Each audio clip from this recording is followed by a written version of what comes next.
ಕನ್ನಡ ಜಿಲ್ಲೆಯ ಕುಮಟಾ ಭಾಗಕ್ಕೆ ಬರೋಣ. ಕುಮಟಾ ಭಾಗದಲ್ಲೂ ಕೂಡ ಅಬ್ಬರದ ಮಳೆ ಆಗ್ತಾ ಇದೆ. ಗಂಗಾವಳಿ ನದಿ ನೀರಿನ ಅಬ್ಬರಕ್ಕೆ ಗ್ರಾಮಗಳೆಲ್ಲವೂ ಕೂಡ ಜಲಾವೃತವಾಗಿದೆ. ದೃಶ್ಯದಲ್ಲಿ ತಾವು ನೋಡ್ತಾ ಇದ್ದೀರಾ, ಇದೇ ಗಂಗಾವಳಿ ನದಿ ನೀರು. ಹೆಗಡೆ, ಮಿರ್ಜಾನ್, ಕೊಡ್ಕಣಿ, ಗುಡ್ಡಕಟ್ಟ, ದೀವಗಿ ಪ್ರದೇಶದಲ್ಲಿ ಪ್ರವಾಹದ ಪರಿಸ್ಥಿತಿ ಬಂದ್ಬಿಟ್ಟಿದೆ.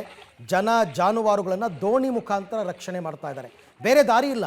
ನಿಮಗೆ ಊರಿಗೆಲ್ಲ ನೀರು ನುಗ್ಗಿಬಿಟ್ರೆ ನದಿ ಯಾವುದು, ರಸ್ತೆ ಯಾವುದು, ಗ್ರಾಮ ಯಾವುದು ಅಂತಲೂ ಗೊತ್ತಾಗ್ತಾ ಇಲ್ಲ.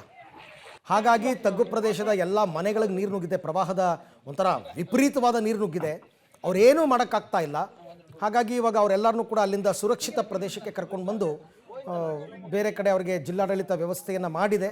ಅಲ್ಲಿ ಅವರು ಸದ್ಯಕ್ಕೆ ತಾತ್ಕಾಲಿಕವಾಗಿ ಉಳ್ಕೋಬೇಕು. ಜನ ಜಾನುವಾರುಗಳು ಎಲ್ಲರನ್ನೂ ಕೂಡ ದೋಣಿಗಳ ಮುಖಾಂತರ ಈಗ ಸುರಕ್ಷಿತ ಪ್ರದೇಶಕ್ಕೆ ಕರೆತರಲಾಗ್ತಾ ಇದೆ. ಇದು ಕುಮಟಾ ಭಾಗದಲ್ಲಿ. ಉತ್ತರ ಕನ್ನಡ ಜಿಲ್ಲೆ ಒಂದು, ಕಾರವಾರ ಹೈಲಿ ಎಫೆಕ್ಟೆಡ್. ಅದನ್ನು ಬಿಟ್ಟರೆ ಕುಮಟಾ ಭಾಗದಲ್ಲೂ ಕೂಡ ವಿಪರೀತವಾದಂತಹ ಮಳೆ, ಪ್ರವಾಹ ಎಲ್ಲವನ್ನು ಕೂಡ ತಾವು ನೋಡ್ತಾ ಇದ್ದೀರಾ.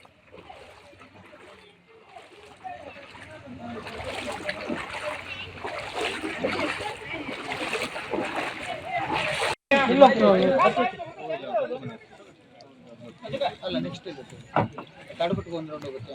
ಒಂದು ರೌಂಡ್ ಈಗೆಲ್ಲ ತಿರುಗಿಬಿಟ್ಟಂತ ಹೋಯ್ತಲ್ಲ